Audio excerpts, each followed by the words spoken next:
En todo cuerpo, yo voy a tener mis cargas, algunas positivas, otras negativas. En la mayor parte del universo estas cargas están equilibradas, entonces no me jode. Como esto no tiene una carga, yo lo puedo tocar y no me va a dar corriente, no me va a pasar absolutamente nada.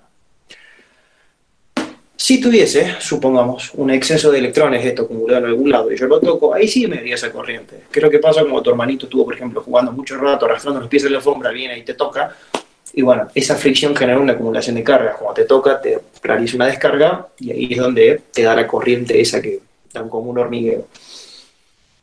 Cuando alguien empezó a hablar de cargas, sabíamos que teníamos una positiva y una negativa.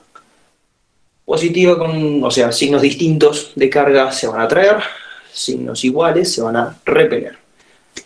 Entonces, por ejemplo, nunca hicieron el experimento, cuéntenme un poco en los comentarios, nunca hicieron el experimento de peinarse mucho, pasarse mucho el peine por la cabeza y acercarle un montón de papel picado, papel cortado, que es donde ven que antes de siquiera acercar del todo del peine a la mesa, los papeles se van a empezar a pegar al peine. O lo mismo pueden hacer si lo tienen por ahí con una bombucha o con un globo, se frotan bien la cabeza o le agarran la cabeza a alguien, raspan, hacen mucha fricción entre el globo y el pelo, y después ese globo lo acercan a un chorrito de agua bien finito. Y van a ver que justamente el chorrito de agua se desvía. Bien, ¿qué hacemos con todo esto? Esta fuerza que interactúa entre dos cargas la estudió un muchacho francés que se llamaba Coulomb. El muchacho Coulomb estableció la siguiente ley: que la fuerza eléctrica es igual cuadrado. Esto quiere decir que si yo tengo una carga acá y yo tengo otra carga acá, la que carajo sea, una Q1 y una Q2, cuando ocurran estas dos cargas, ocurre lo siguiente. Supongamos que Q1 es positivo y Q2 es negativo. Dentro de la fórmula esta de la ley de Coulomb que estableció un muchacho para ver qué tan fuerte era la fuerza de interacción entre dos cargas cualquiera, dos cargas puntuales, agarró y dijo, bueno, me voy a guiar por el valor absoluto de las dos, es proporcional al recíproco, digamos, del cuadrado de la distancia, siendo R esta distancia que está acá, que es la que me importa, y K sub E es una constante, que se llama constante de Coulomb. Que se llama constante de Coulomb. Tiene un valor establecido, búsquenlo, sale en todos los libros, en todas las guías, yo lo tengo acá, es 8,987 por 10 a la 9 Newton metro cuadrado sobre Coulomb. Las cargas tienen una magnitud. ¿En qué se mide Q? Vamos a poner negro. La carga en unidades se mide en coulombios. Esta fuerza se va a medir en Newton. Esta la vamos a medir en metros porque vamos a trabajar todo en sistema internacional. Y ese K sub E, que es la constante de Coulomb, ¿qué unidades va a tener? Era Newton, metro cuadrado, sobre coulombio cuadrado. ¿Cuánto es un coulombio como para tener una referencia?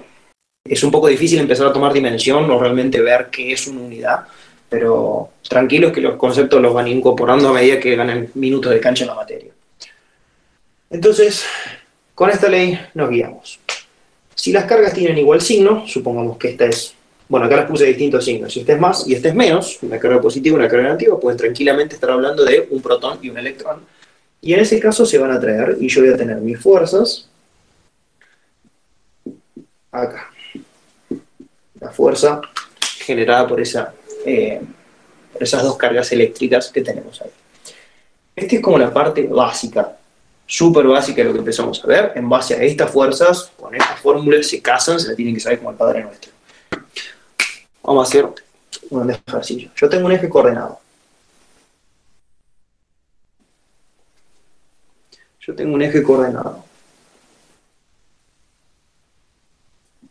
Voy a tener una carga 2, una carga acá, positiva, una Q1 positiva. ¿Qué ocurre acá? Yo tengo tres cargas distintas. dos de igual signo, que van a ser las positivas, y una más negativa. Como datos también me dan a mí en este problema que este triángulo es así. Esto vale A, esto vale A. Bueno, este es un ángulo recto. Y acá tengo que esto vale raíz de 2 por A. Y nos pregunta la fuerza resultante sobre Q3.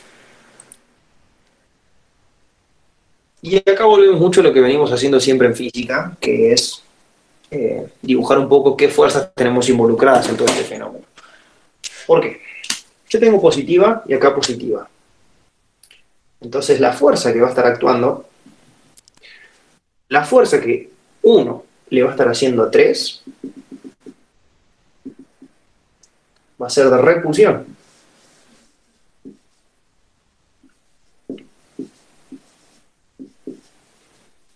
Y va a tener tiene por supuesto, esto es una magnitud vectorial, o sea, todo lo que sean fuerzas tiene módulo, dirección y sentido, eso está fuera de discusión. La carga en sí no, ese sí es un valor escalar, pero cuando hablamos de fuerza siempre tenemos que clavar una dirección. Entonces los ejercicios más básicos que nos vamos a encontrar es uno de este estilo, donde tenemos que hacer un equilibrio de fuerzas, o puede ser que le den algo con cinemática también, ¿por qué no? Así que vamos a hacer un poquito de cada cosa. Digamos que las tres cargas acá están todas quietas. Entonces yo empiezo a ver. A la carga 3, Q1 le está haciendo una fuerza de repulsión, porque tienen igual signo. Pero Q2, como esta es negativa y esta es positiva, se están haciendo una fuerza de atracción. Entonces si yo dibujo esa fuerza por acá, voy a tener mi F2, 3. ¿Qué ocurre acá? Y yo quiero saber la resultante de esos dos. Bueno, es una suma vectorial entre una fuerza y la otra. ¿Y cuánto vale cada una de esas fuerzas? No sé si llega a ver bien. Pero bueno. Ustedes chiflenme si no se llega a entender bien algo, no se llega a ver bien, me dicen. Entonces, ¿cuánto vale F1, 3? Y bueno, vale la constante de Coulomb por la carga 1 por el valor absoluto de la carga 3, todo eso dividido la distancia que separa las dos cargas, que es raíz de 2 por A al cuadrado. Esto por un lado. Otra opción. Q2 sería, ¿no? ¿Cuál? Q1, Q2, Q3. Entonces yo veo Q1 con Q3, son las dos positivas, se repelen. ¿A qué distancia se encuentra una de la otra? Raíz de 2 por A, porque este triángulo sí hizo eso. Me llevo esa distancia al cuadrado, valor absoluto de las dos cargas involucradas, que son Q1 y Q3. Y este es el valor de la fuerza que se me va para acá arriba. La otra, F2,3, va a ser igual a la misma constante, que ya la tienen, por valor absoluto de Q2, valor absoluto de Q3, sobre la distancia que lo separa al cuadrado, que en este caso es A, esta distancia que está acá. ¿Me explico? Bien, no voy a ir preguntando si hay dudas en el medio, porque si no vamos a estar hasta mañana con 2 ejercicios, así que donde haya dudas activan el micrófono y me chislan. Estas son las dos fuerzas entonces que nosotros vamos a tener, una que va en esa dirección y otra que va para allá. Si yo quiero tener el resultante, claramente lo tengo que descomponer. Entonces, yo sé, por ejemplo, este es un ángulo recto y estos dos lados miden lo mismo. Así que acá yo voy a tener 45 grados y acá por supuesto que también. ¿Qué hacemos con eso? Y descomponemos. Si acá tengo 45, yo sé que acá voy a tener 45. Y esta fuerza va a tener dos componentes. Una que se va por arriba y una del sentido de la serie. En definitiva, lo único que tengo que hacer es descomponer acá lo único que tengo que hacer acá es descomponer. Digo, que no les quiero muchar todo, pero quiero que vean. Que entonces voy a tener una sumatoria de fuerzas en X, va a ser mi F2,3, que va negativa, siempre, si yo digo que para la derecha es positivo, mi F2,3 que va hacia allá, más mi F1,3 por coseno 45 grados, todo esto como está en equilibrio tiene que ser igual a 0. En definitiva, no quiero borrar todo y volver a ponerme a copiar porque es más lo que lo voy a marear que lo que lo voy a ayudar. Pero, ¿qué es lo que hacemos? Nos fijamos si es de repulsión o atracción y veamos hacia dónde va cada una de las fuerzas. Y después el resto es lo que vienen haciendo desde el ingreso. Es descomponer este vector en un eje vertical y en un eje horizontal, se suman las coordenadas con cada uno. En la vertical, bueno, va a influir solamente la descomposición de este, que va a ser con el seno, y nada más. Y acá despejan lo que sea que les pida. Les pedía la resultante, bueno, suman fuerzas y ya sale derecho. Ese vendría a ser un ejercicio. ¿De acá alguna duda?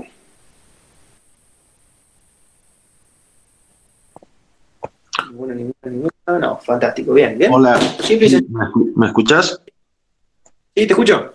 Mira, te jodo porque hay un profesor que es Maglione que va a dar todo el práctico de todo Física 2 en forma vectorial. No te digo ahora, pero más para los de campo eléctrico, cuando avancemos, si existe la posibilidad que pueda llegar a ser uno completo en forma vectorial. Ningún problema. Mira, te cuento. Esto que yo estoy planteando acá, yo lo estoy simplificando en realidad porque, o sea, vos usar la notación que quieras, pero si vos acá, yo digo que en el eje horizontal, yo digo que acá voy a tener mis versores, ¿no? Mis vectores unitarios, que son los que van a servir. Y este va a ser I, y este va a ser J, supongamos, ¿no? Entonces, acá hay un vector, digamos, de magnitud 1, que se llama I, que son los que me van a dar en definitiva la dirección, y lo mismo para el vertical con la J. Entonces, cuando yo quiera expresar la fuerza 1,3 de forma vectorial, bueno, esto es un vector, y yo defino poner un versor para acá, que este es mi R, vamos a poner así. Qué feo que me quedó eso, paramos un segundo. Yo pongo una R minúscula acá, también versor, que va a ser la que está acá a 45 grados. En definitiva, lo único que le agrego acá de notación es eso que está ahí. Este es vectorial, este vendría a ser mi módulo, en qué dirección y en esta que está acá, para este lado. Si yo tuviese la que era solamente horizontal, la 2,3, yo tengo que esto va a ser vectorialmente, va a ser menos, y el versor va a ser en I o en J. Madre mía. En I. Así sería vectorialmente, o sea, estrictamente hablando. Yo noto con estos versores, que son mi gran herramienta, no sé si los han visto, han tenido algo de... Eso ya lo conocen, ¿no? Ya lo han visto, no sé si en el ingreso, análisis 1, cuando era que se veía esto. Sí, bien, fantástico. Entonces, bueno, con ese versor yo es lo que voy a ir usando para guiar el hacia dónde va mi fuerza, en definitiva. En la mayoría de los casos es bastante sencillo. Si les piden notación vectorial, y va a ser un poco más engorroso anotar todo esto y con un poco más de cuidado, pero nada más. No, conceptualmente no les cambian absolutamente nada. Así que vamos a mostrar otro. Voy a ir borrando. Ridículo. O sea, hasta acá, bueno, si me caía la resultante, este es justamente un ejercicio del Segway, que es el primero que sale en este capítulo. Ahora, ¿qué ocurre? ¿Qué pasa si yo les pongo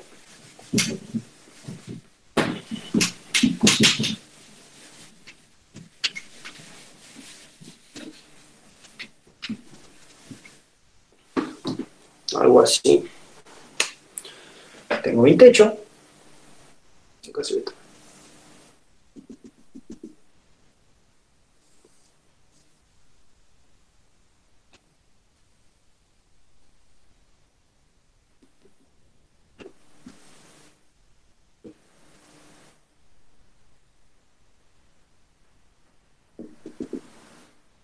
Bueno, me salió como el orto el dibujo, pero hagan de cuenta que esto está bien simétrico. Y esto vale A, esto vale A, esto vale L, esto vale L. Esto está pegado al techo. Uy, poné de nuevo ese comentario que se me fue.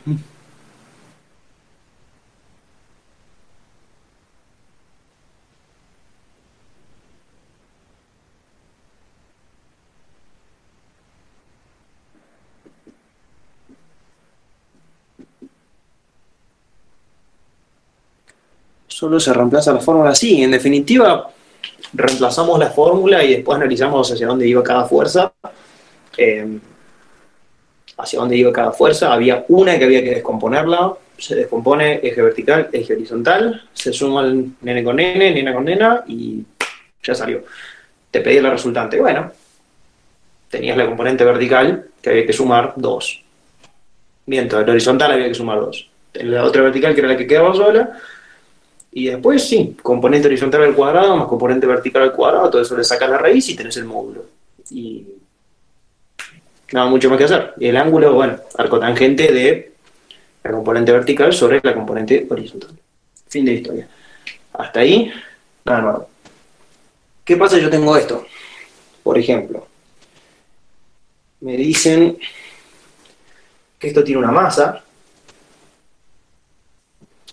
que la masa es de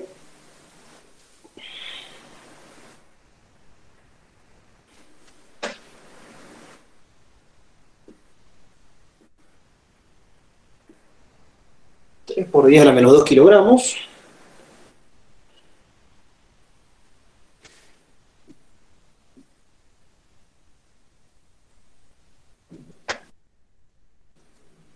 Le pongo a 15 metros.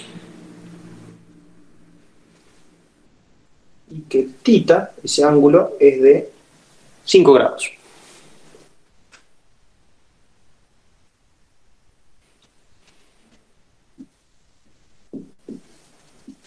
¿Cuánto vale Q? ¿Cuánto es la carga? ¿Dónde es el chiste de esto? Me está diciendo que las cargas son tales que la fuerza de repulsión que se hacen esas dos bolitas de masa de carga positiva, con esa repulsión que hacen, si no tuviesen carga estarían pegadas al medio por la fuerza de gravedad. Como tienen una carga, se están repeliendo una a la otra, entonces me generan un pequeño ángulo de 5 grados que acá está remil exagerado. Entonces me pregunta, bueno, ¿de cuánto tiene que ser la carga para llegar a esa condición y que estén ahí quietitas? Bueno, hacemos lo que venimos haciendo desde que entramos a la facultad. Esquema de cuerpo libre. Primero lo primero. Yo tengo mi carga positiva. ¿Qué tengo actuando acá? Una tensión de la soguita que tiene un ángulo tita con la vertical, porque si yo lo pienso esto así, bueno, este ángulo va a ser el mismo al opuesto de acá. Después tiene una masa, así que tengo un peso.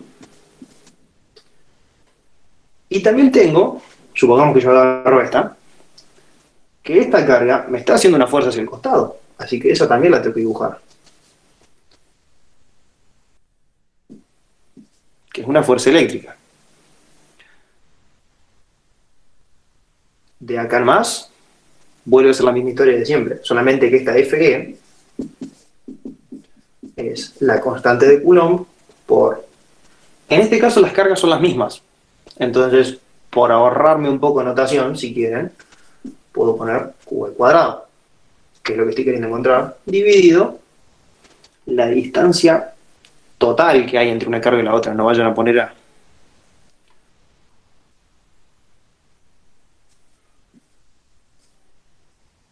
2A al cuadrado. Así que ahí estamos. Yo sé cuánto vale mi fuerza. Entonces ahora lo único que voy a hacer es plantear mis ecuaciones de equilibrio. Es decir, bueno, sumatoria de fuerzas en X. Y esto es mi tensión T por el seno de tita menos la constante de Coulomb por esa carga al cuadrado sobre 2A al cuadrado. Igual a 0. Eso por un lado. Sumatoria de fuerzas en I. Y esto va a ser T por coseno de tita.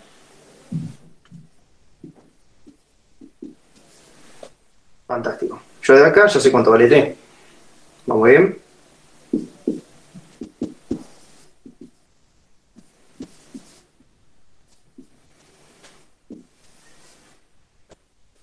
¿Vamos bien? Quiero creer que sí. De acá tengo T, así que ya no es una incógnita. Ya me puedo olvidar directamente de todo esto. La masa me la habían dado. Lo único que tienen que tener cuidado, sí, me hace acordar, en esta materia, yo la cagué mucho particularmente en este punto, es con el tema de las notaciones y los exponentes. Con el tema de las notaciones y los exponentes. Porque, por ejemplo, cuando les diga microculombio, hay muchos que directamente le ponen 5 microculombios y van al calculador y meten el 5 de pecho. No, es 5 por 10 a la menos 6. Y eso, anotarlo bien en la calculadora, no solo para que respetar el valor, sino también para que la calculadora entienda qué carajo estamos queriendo nosotros hacer, tienen que anotarlo bien. Entonces, tengan cuidado con eso. Sobre todo cuando ingresan valores, por ejemplo, te lo dan en kilogramos y más de uno nervioso entra de pecho y mete el 3. No, tómense un pequeño momento como para hacerlo bien, ¿no? Más vale pecar de precavido y no de inocente. Ya tengo la tensión T. Tengo la tensión, esto no va a ser un problema. K es una constante. Ah, ¿me lo daban de dato?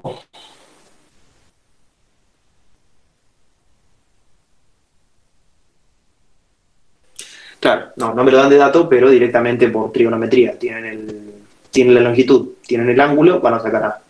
O sea, el seno de tita va a ser A sobre L. Bueno, despejan A y lo sacan.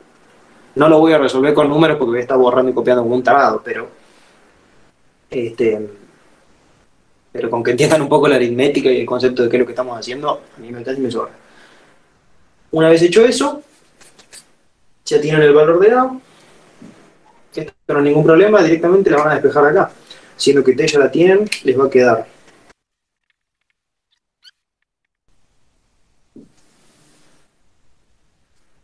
Despejé los ponchazos, pero bueno, quedó. Vendría a ser más o menos ahí.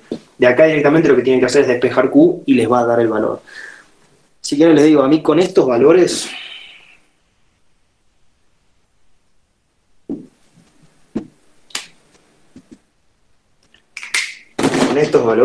queda la respuesta.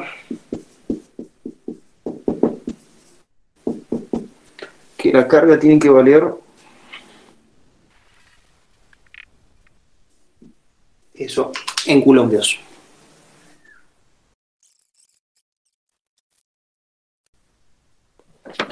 No, la verdad que sí, veo que en la guía hay uno igual, yo no lo saqué de la guía, justo este lo saqué del libro, pero el concepto es el mismo, van a cambiar los valores, va más o menos por el mismo lado. Así que en ese sentido, siéntanse libertad de sacar ejercicios donde más les guste. Por eso en parte creo que va a ser más fácil esa dinámica, entre que yo me ponga a hacer ejercicios acá y que los hagan ustedes, y cuando tienen dudas me los manden, o lo puedo resolver, o lo vamos solucionando, que yo puedo resolver un ejercicio y después ese ejercicio resuelto se lo van pasando por un grupo de WhatsApp, no sé qué tienen, y lo vamos llevando. 1.6 de la guía es esta misma idea, pero en 3 dimensiones. O sea, si se acuerdan que en el ejercicio de las 3 bolitas que hicimos recién, yo tenía un vector que iba a tener 2 componentes, uno vertical y uno horizontal. Bueno, ahora hay que sumarle uno en profundidad. O sea, lo van a tener que hacer en 3 dimensiones. No tiene mucha más vuelta que eso. Es más para hacerles renegar la notación que otra cosa. Que ahí vos vas a necesitar, en definitiva, 3 coordenadas, porque esto está en 3 dimensiones. Entonces van a necesitar una componente en X, como en Y, y en Z. Entonces, para darte una referencia, si no, no tiene cómo darte el... O sea, fíjate que no te da un ángulo así. No, ángulos no te tira ninguno. Si sigue siendo la misma guía, entonces no, ángulos no te tira ninguno. Claro, no del ángulo. Entonces, ese metro a vos te sirve para hacer trigonometría, en definitiva, porque algún dato geométrico para ubicar cada una de las cargas te tiene que dar. Entonces vos vas a tener una por acá, una por acá, una por acá. Sabés que están todos a misma distancia del techo, pero están repartidas de distinta forma. Claro, el método se usa para obtener el ángulo. Exactamente es eso, es para ubicarlo en tres dimensiones. Es decir, no hace falta que se vuelvan locos con eso. Más en estas circunstancias globales. Así que, pero en definitiva, se puede sacar el ángulo. Sí, totalmente. Es que es para eso, esencialmente para eso. Vos necesitas ubicar la pieza no solo horizontalmente o en ese plano en el que interactúan, sino también de forma vertical. Eh, para tener el lado, demás, si lo querés hacer bien o dibujarlo o escribirlo bien vectorialmente, y va por ese lado. Así que con mucha paciencia se ponen, lo dibujan bien con tipo y forma. Acá no me entra ni en pedo porque tampoco tan grande el pizarrón. Eh, pero bueno, no tiene mucho más vuelta que eso. Es simplemente un dato geométrico para que saquen el valor que le falta. De la primera parte de lo que es ley de Coulomb, es una eternidad de aplicaciones de esto, pero en diferentes formas. O sea, van a tener una serie de cargas, van a tener un fenómeno con cualquier problema de estático, dinámica que han resuelto con el ingreso, con todo lo que era mecánica, que era mecánica newtoniana, que era mucho más sencilla, digamos, que era más tangible, con una bolita, que con un péndulo, con lo que carajo fuere, era más sencillo. Esta es la misma historia, solamente que cambia cómo calculamos la fuerza. Del resto, sin mayor problema. ¿Qué es lo que sigue después? Campo eléctrico. Campo eléctrico. El campo eléctrico.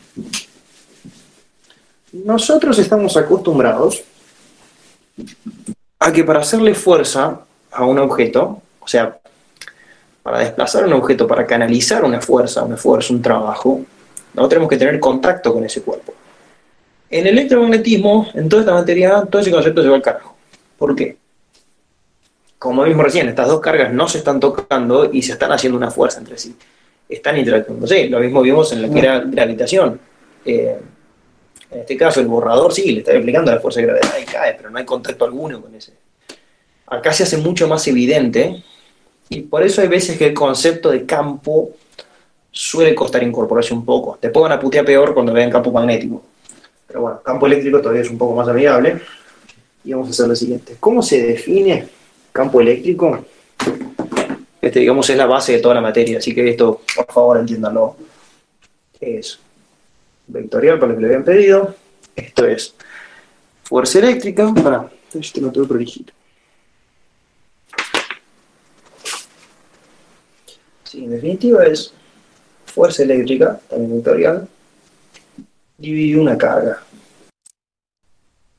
En definitiva, esta es la magnitud de mi vector y esto que me define para dónde carajo se está yendo. También, el campo eléctrico tiene la misma dirección que la fuerza eléctrica que está interactuando. Digamos, son dos conceptos que van de la mano.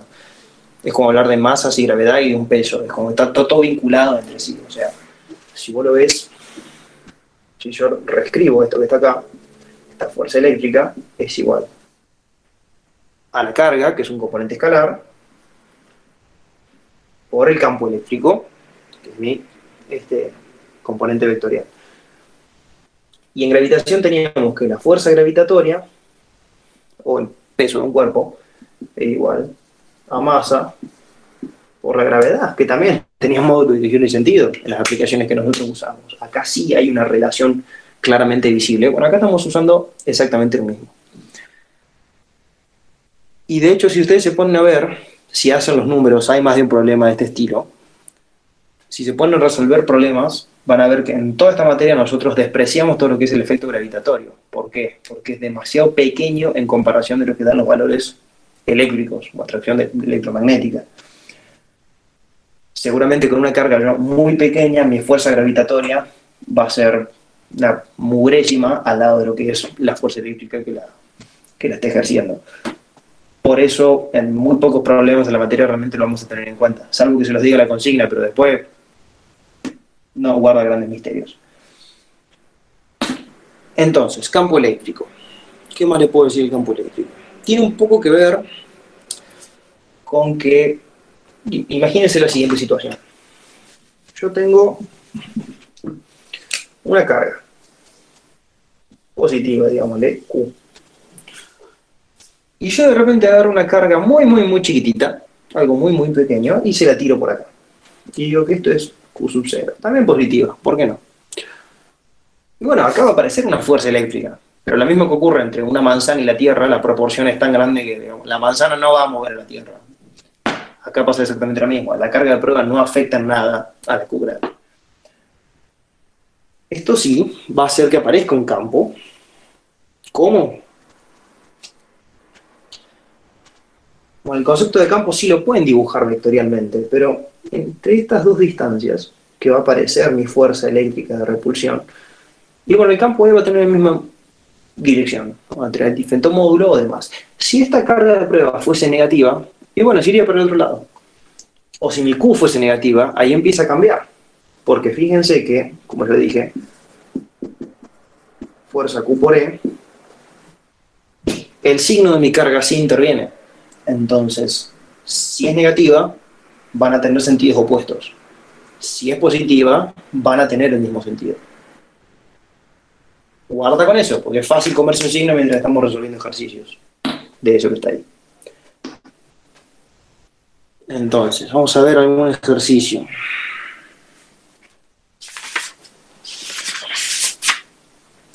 Y una cosa más que debería agregar yo a esto. Si yo tengo un punto acá, P, cualquiera sea, esta carga me hace parecer un vector de campo eléctrico acá. Y si yo tuviese otra carga negativa acá, supongamos Q1, y bueno, en este caso el campo va a ir para el otro lado. Me está efectuando un campo acá. El campo resultante en este punto va a ser la suma vectorial de todos ellos. Vectorial, no escalar. O sea, no lo sumen así nomás. Respeten un poco la notación y van a ver. Ejemplo de eso.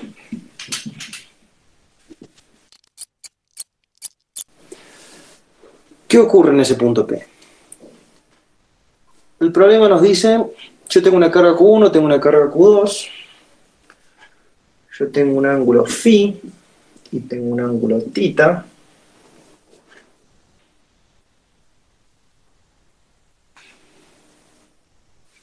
Tengo una distancia R1, tengo una distancia R2. Y me está pidiendo encontrar las componentes del campo eléctrico en ese punto P. ¿Qué es lo que tengo que hacer?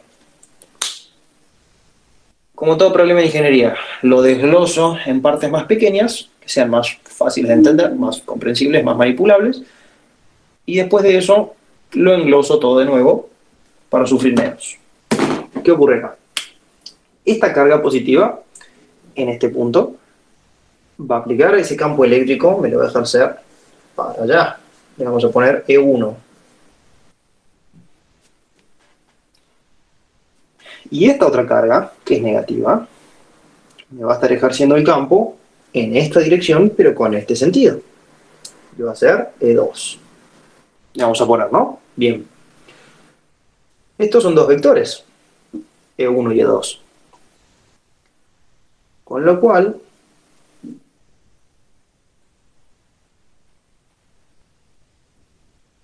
el campo total que yo voy a tener acá va a ser la suma vectorial de esos dos campos ejercidos por cada una de las partículas. Si acá tengo dos porque tengo dos cargas. Si tuviese 7 cargas o 1.000.000 de cargas, tendría 7 campos o 1.000.000 de campos para sumar. ¿Es un perno? Sí, es un perno porque es vectorial, pero hay que hacerlo, no hay de otra. Así que, ¿cómo se hace esto?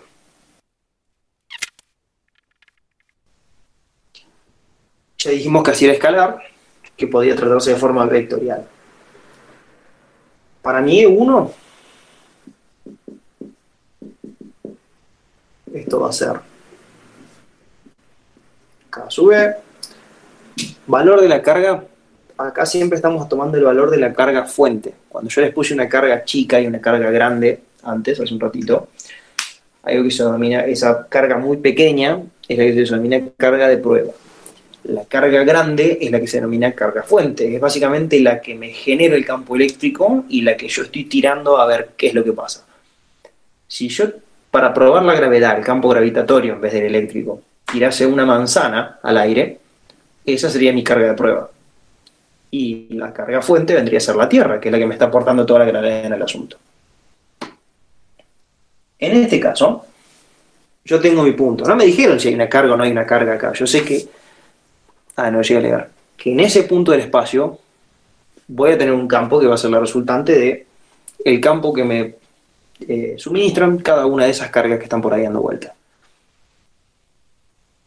Para el primero, tomo por supuesto, si esto es Q1 y esto es Q2, tomo mi Q1.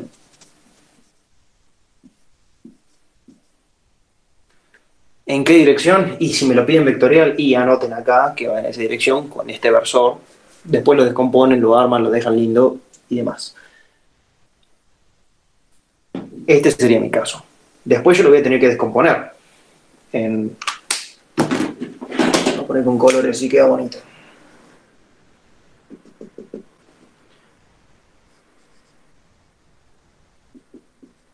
Un E1 sub X. Subí, perdón.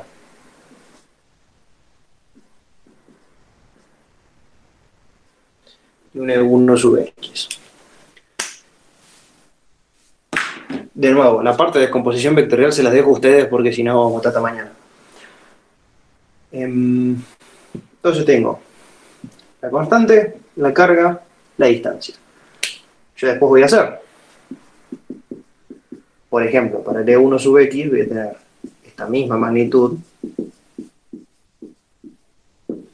por, y yo acá tenía phi. Entonces esto va a ser phi. Entonces en X va a ser por coseno de phi. Para el segundo. Y el valor va a ser lo mismo, pero con Q2 y R2, solamente que guardo hacia dónde notan las componentes. Yo sé que en este caso mi componente en X va hacia la derecha, listo, lo dejo positivo. Acá yo sé que mi componente vertical va a ir hacia abajo. Ok, pónganle el signo menos, tengan esa precaución, nada más. Y me pedía la resultante de todo este campo. Bueno, vamos a hacer lo siguiente.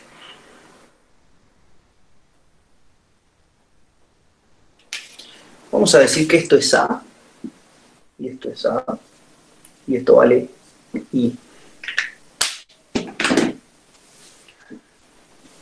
Voy a tener que borrar para hacer esto, está bien. Entonces vamos a tener, ya que lo pedían bien vectorial, lo vamos a hacer así, porque si no, siento que estoy dejando un poco en bola. E1, ¿quién va a ser?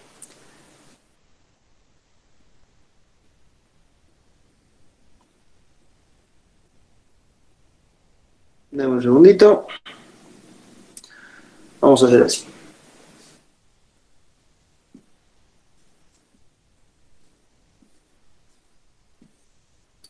Todo esto sobre esa distancia, que ahora sí le podemos poner nombre y apellido, que va a ser cuadrado raíz. Claro. Esta tendría la raíz, porque sería Pitágoras, pero como está el cuadrado ya me olvido de la raíz y lo dejo por ahí. Ahí, en esta componente de dirección. Saquemos eso ahí. Ahora, esto es esta magnitud. Sí se va a descomponer en seno y coseno. Entonces me va a quedar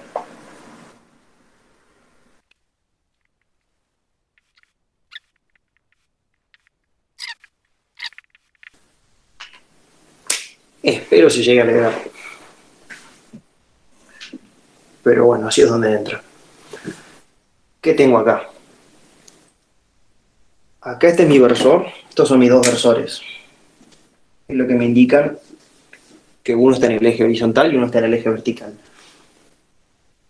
Este vendría a ser el módulo acá, derecho. Lo que yo hice fue descomponerlo con coseno y con el seno de este ángulo phi, que es el que teníamos acá, que es el que me daban de dato.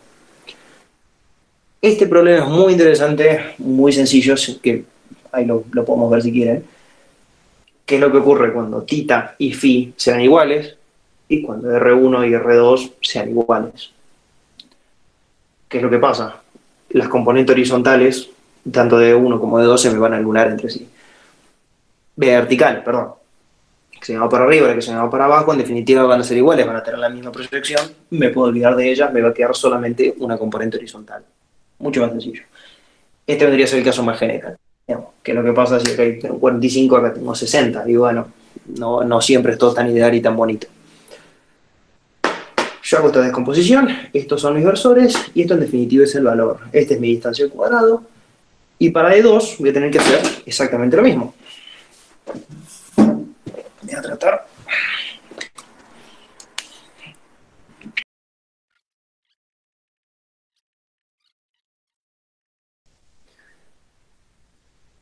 Acá lo que voy a hacer, yo le puse A,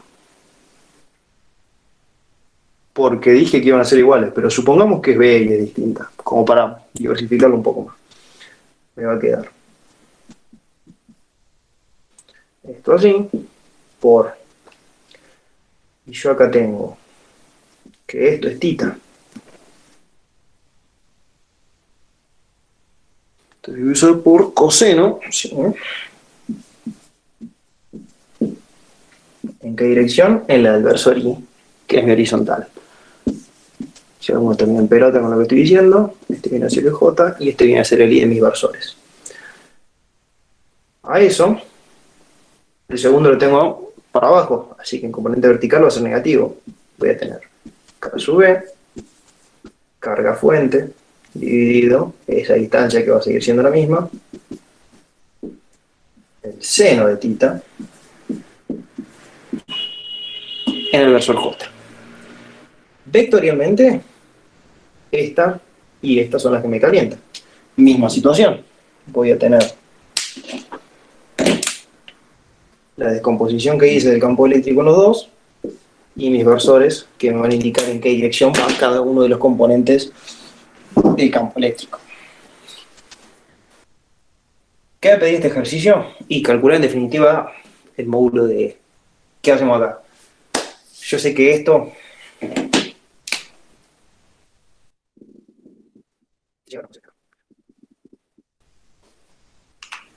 Eso viene a ser el campo que me genera mi segunda carga en la dirección X. Si lo suma E1 en X, que va a ser esta otra componente que yo había calculado por acá, parecido al 2.2. ¿Cuál es el 2.2?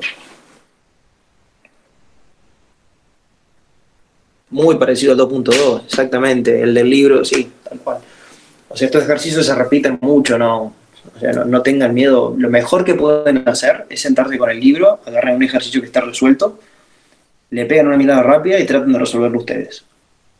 Cada vez que se traban, ven la solución, se fijan a ver qué carajo están haciendo mal o dónde es qué es lo que les falta y continúan avanzando. Y así una vez que les sale, fantástico. Y así con todos los ejercicios que tengan resueltos en la guía. Eso es lo que les va a ayudar muchísimo a ir avanzando, sobre todo ahora que no van a tener el docente. Y acuérdense que ustedes le están pagando a los docentes. Si es que ustedes pagan impuestos, le están garpando al docente para que les responda y les saque las dudas. Así que, si bien algunos no me han dicho que no les han dado mucha pelota por internet, manden mail, rompan las pelotas. Sigan tratando de sacarse dudas. Y si no, después al final les pongo mi número y el mail de nuevo. Entonces, recapitulando un poco. Yo tengo mi formulita del campo eléctrico. Yo sé, digamos, cómo manejar esa formulita. Voy a tener una serie de cargas puntuales desparramadas por ahí. Y por ahí en un punto me preguntan, che, ¿cuánto mide el campo acá? Y me fijo. El campo que me produce la primera carga, el campo que me produce la segunda carga, que en este caso va para el otro lado. El resto es geometría. Sobre todo con esta R que va a tener acá abajo. Eso es geometría pura, lisa y llanamente. No le va a traer problemas. Hecho eso, ustedes van a tener ese vector.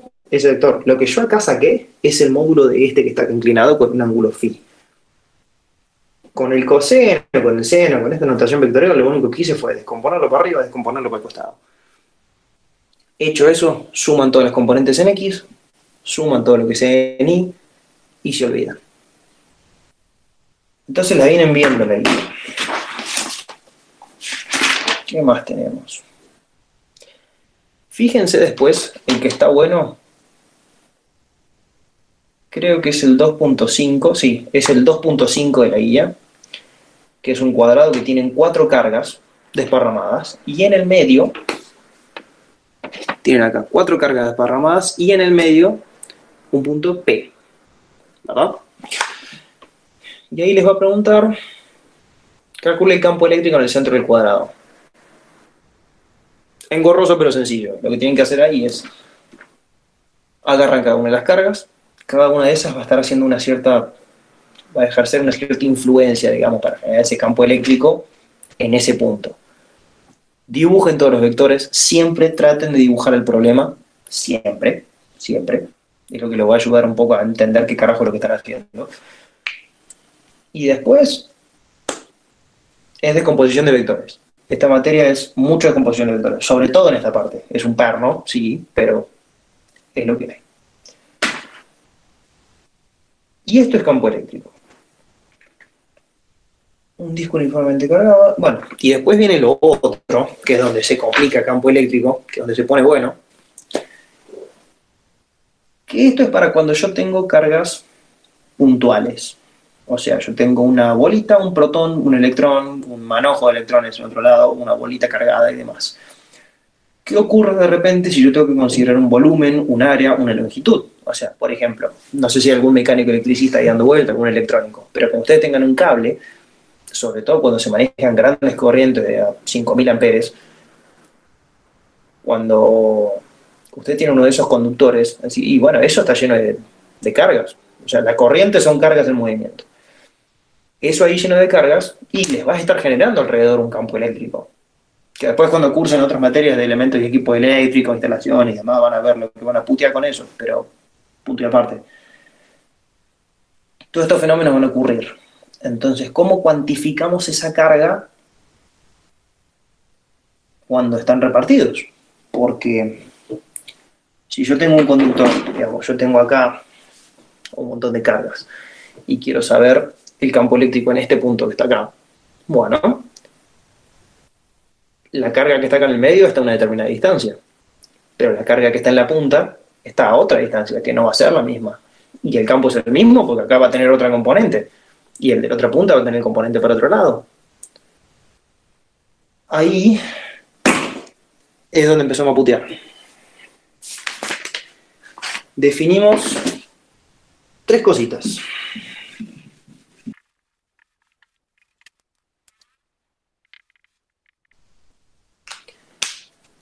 Volumen, área, longitud. Esto va a ser una densidad de carga por unidad de volumen. Densidad de carga por unidad de superficie. Esto lo usamos mucho con el tema de los capacitores, que son 2 placas planas o con formas un poco más complejas, pero suelen ser 2 placas planas que van a acumular carga. Y bueno, ¿cuánta carga tengo yo por unidad de área? Y es un parámetro que me interesa. Y en el caso de esos conductores lineales que yo les decía recién, y bueno, es una carga, pero por unidad de longitud. ¿Qué podemos decir respecto a eso? Y, por ejemplo, si yo tengo... bueno, en definitiva, ¿todo tiene análisis 1? Sí, es correlativa de esto, ¿no?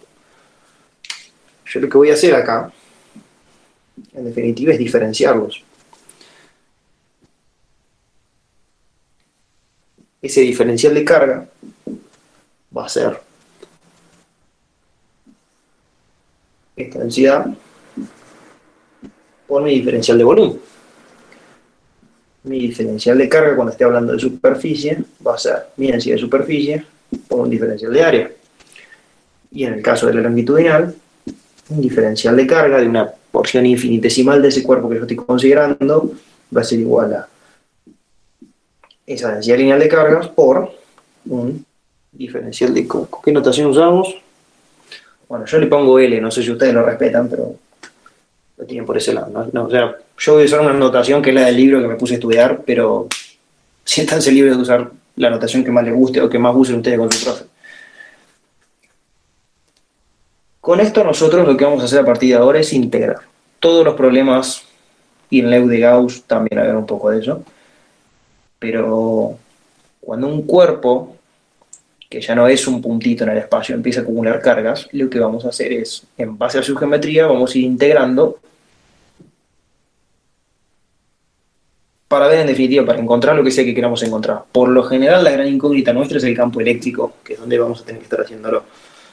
No sé si han visto un video, pero a mí me lo recomendaron en la primera clase que tuve de Física 2, los enigmas del campo eléctrico, que aparece Universidad Nacional de Córdoba, está en YouTube, es un video de 40 minutos, realmente lo interesante es de los primeros 10, pero si les sirve de algo, veanlo. Es como una introducción a la materia. A partir de acá, nosotros vamos a usar estos tres elementos para empezar a integrar un poco y ver de qué se trata la situación. Vamos con un problemita.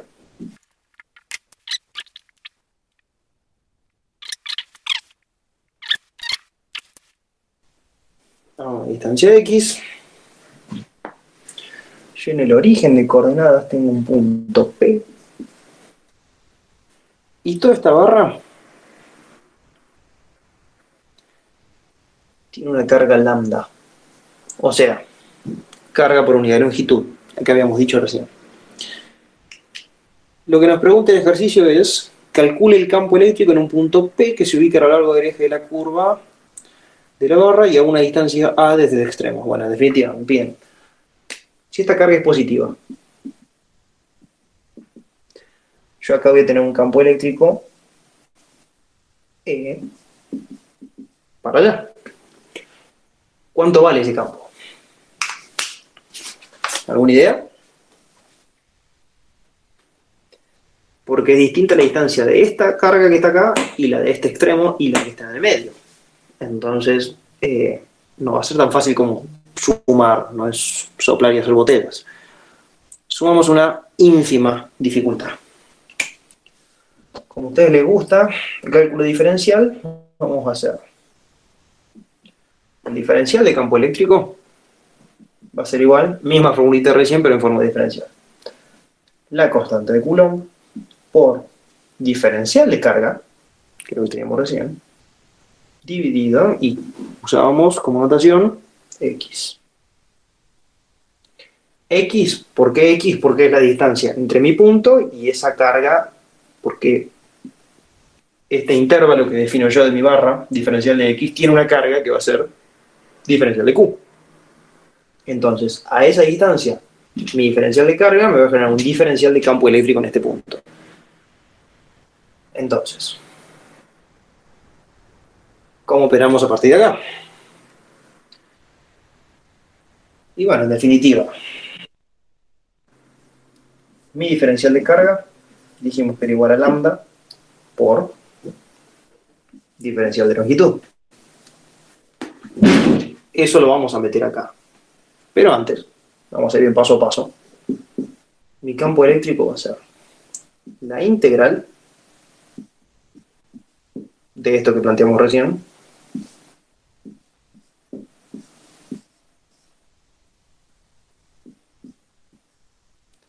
¿Desde dónde hasta dónde?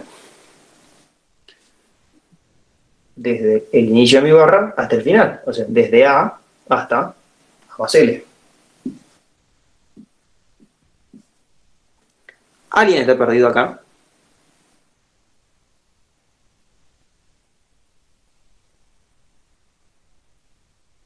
¡Fua! Qué bien que explico entonces. Bien. Análisis 1, ya lo hicieron todos, ya están todos repicantes en eso, así que acá no tengo muchos secretos para ustedes. Esto es constante, puede salir. Mi lambda va a ser otra constante, puede salir, en definitiva. Pero, perdón, no los voy a confundir con la notación. Acá en vez de L vamos a usar diferencial de X. Le estoy picando yo la notación. Diferencial de esto que está acá. Entonces me queda K sub E por lambda, la integral desde A hasta A más L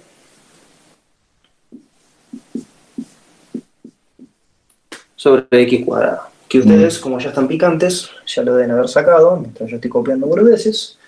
Y esto es K sub E por lambda por. Y esto me queda Menos 1 sobre X, ¿verdad?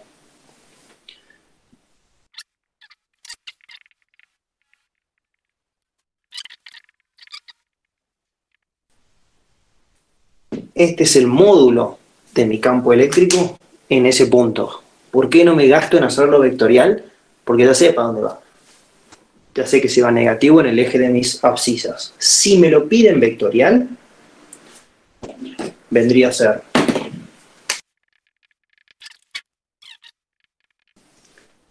la misma historia que recién, pero va con el versor I, que es el que trabaja en el eje de las abscisas,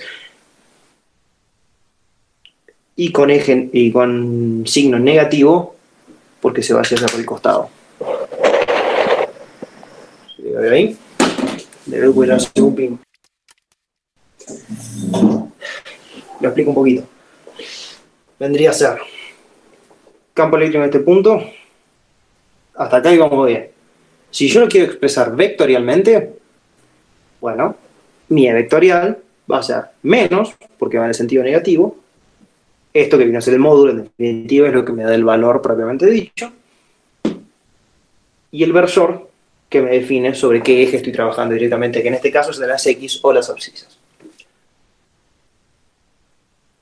Eso para cuando es repartida longitudinalmente. Ahora,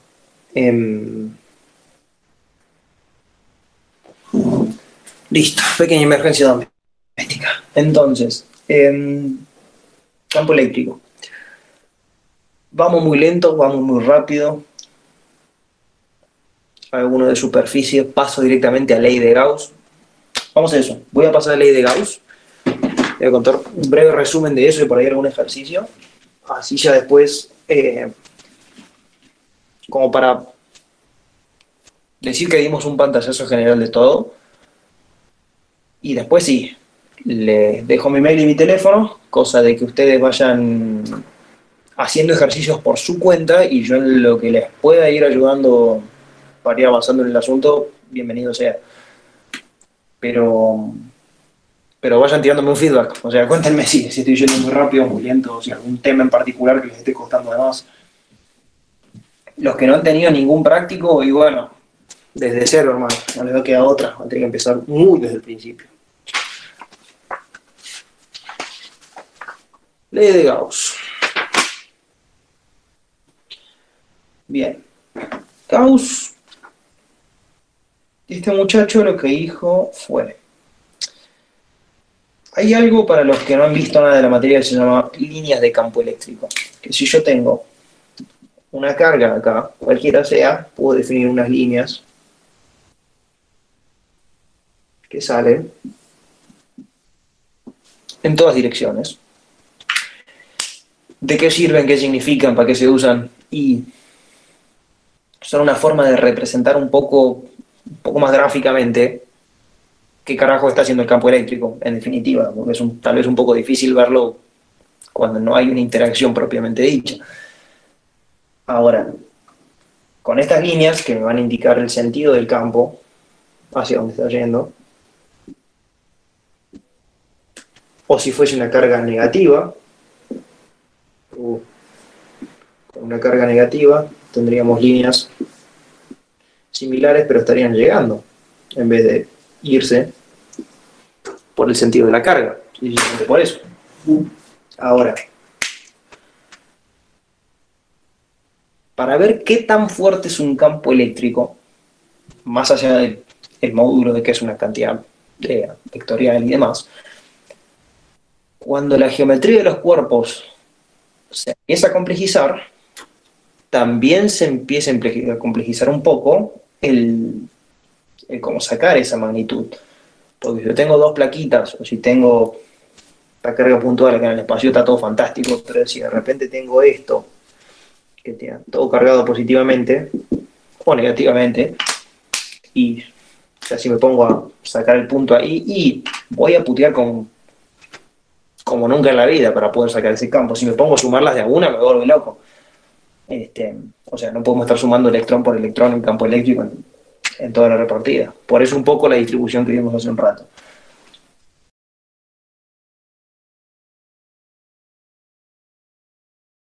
¿Qué hacemos con esto?